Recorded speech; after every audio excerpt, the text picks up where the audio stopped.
Hey, welcome to Family Consumer Science. As you navigate through the Google Classroom that I've set up, I need you to understand how it works because it's a little bit different from some of the other teachers that you might have. So the first thing you need to know is when you log in, you're going to see the stream. On the stream, you will find announcements, things that are important for everybody to know about. You will not ever find any of your assignments in the stream. To find your assignments, you'll have to click on Classwork and go to Google Classwork. So once you click here, you're going to be able to navigate your topics here or navigate them here. They're all here. If you want to see just one at a time, you can click on that one that you want to look at. Now, if you'll notice, the first thing that I have for you to do is called Do Today. You're going to open this up. This is a Google form, and this is where you're going to fill out some information for me that we will use later in the semester.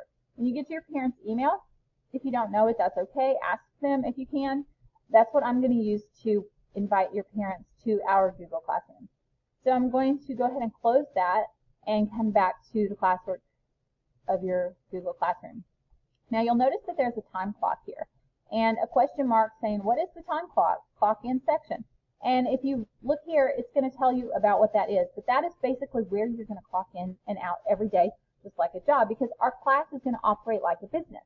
So you're going to clock in and clock out just like your parents do when they go to work. The next section is onboarding. That is the first section that we're going to start in, and you're going to learn about what to do in our job, how to do your job, where to find your supplies, where to go, where to turn your work in, how to do your job in this class.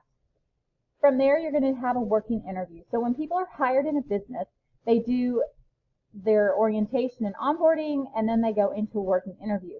The working interview is basically where you're going to prove yourself and say, hey, this is why you should hire me, because I'm going to do a great job for you. And once you have passed your working interview and mastered all of your standards, in this case, it's going to be your nutrition and food safety standards, then you're going to go to work.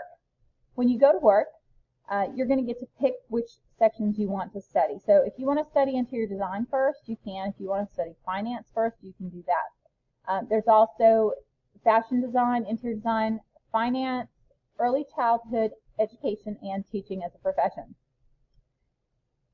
As you're working, if I feel like you're doing an excellent job and deserve a promotion, you may be offered a promotion. You can also ask to be promoted if you feel like you're doing an excellent job and would like a promotion. Those promotions go into the culinary arts standard, which is about cooking and serving other people. And it's possibly a machine operator. If you're in my classroom, you can operate the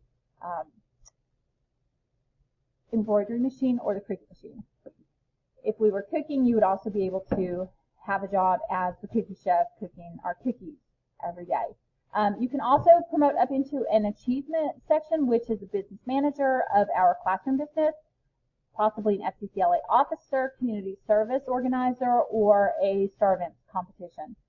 So that's where you're going to be working every day in one of those. Now, when you're graded and archived, once I grade stuff and archive it, you will find it in this section. Anytime you need help here, and when your work has expired and you can't make it back up, you will find it located in this section down here. So that is how the Google Classroom operates.